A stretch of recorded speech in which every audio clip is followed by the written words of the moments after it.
Hello বন্ধুরা, আজকে তোমাদের সঙ্গে শেয়ার করব বাঙালিদের একটা অতি কমন রান্না। সেটা হচ্ছে নিম বেগুন। সব বাড়িতেই প্রায় খায়, আর এটা খেতেও কিন্তু খুব সুস্বাদু লাগে। এই দেখো, কচি কচি নিম পাতা আজকে কর্তামশাই বাজার থেকে নিয়ে এসেছে। ওদিকে বেগুনগুলো ছোট ছোট করে কেটে রেখেছি। তোমাদের এই ডাঁটির থেকে কিভাবে নিম পাতাগুলো ছাড়িয়ে ছাড়িয়ে রাখলাম সেটা দেখাই। এই দেখো, এক হাত দিয়ে এতই কচি যে এক হাত দিয়েই করতে পারছি। তারপর ডাঁটিগুলোকে ফেলে দিলাম। কি সুন্দর! আর নিম পাতা গন্ধটা কিন্তু খুব ভালো। আর এটা যখন ভাজা হয় তার গন্ধ কিন্তু আরও সুন্দর।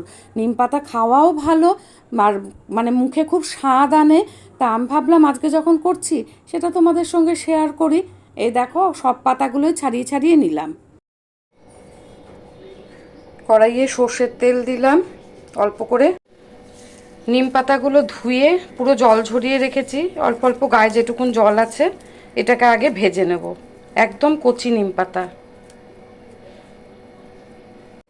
তেল গরম হয়ে গেছে, এবার নিম পাতাগুলো দিয়ে দিলাম।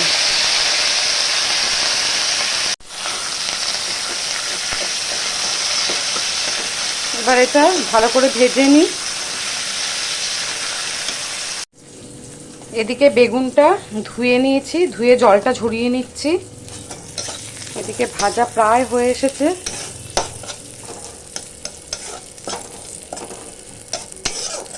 এই নিম পাতাটা ভাজা দিয়ে না, এই তেলটা দিয়ে আলু ভাতে দিয়ে ভাত মেখে খেতেও ভীষণ ভালো লাগে। ব্যাস, আমার ভাজা এটা হয়ে গেছে। এবার আমি এটা দিয়ে দিলাম, বেগুনটা।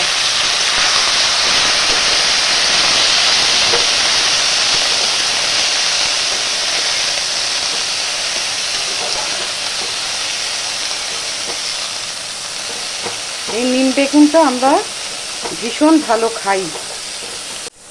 খালি নুন দেব, আর কিন্তু কোনো কিছু নয়। নুন দিয়ে এটা ভাজা ভাজা হবে। একদম সহজ একটা রেসিপি নিম বেগুন।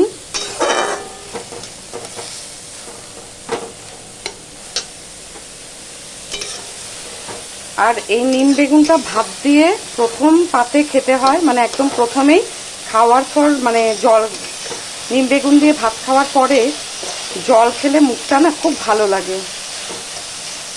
আর শরীর খারাপের পর এগুলো খাওয়াও ভালো, মুখে রুচি ফেরে।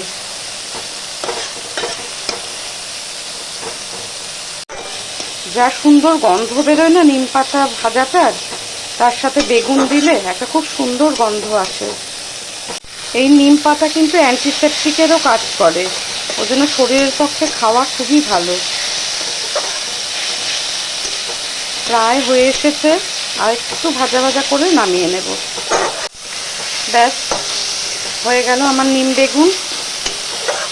গ্যাসটা অফ করে দিই। রেডি আমার নিম বেগুন। একটা ছোট্ট রেসিপি, একদম সাধারণ, সেটা হচ্ছে নিম বেগুন।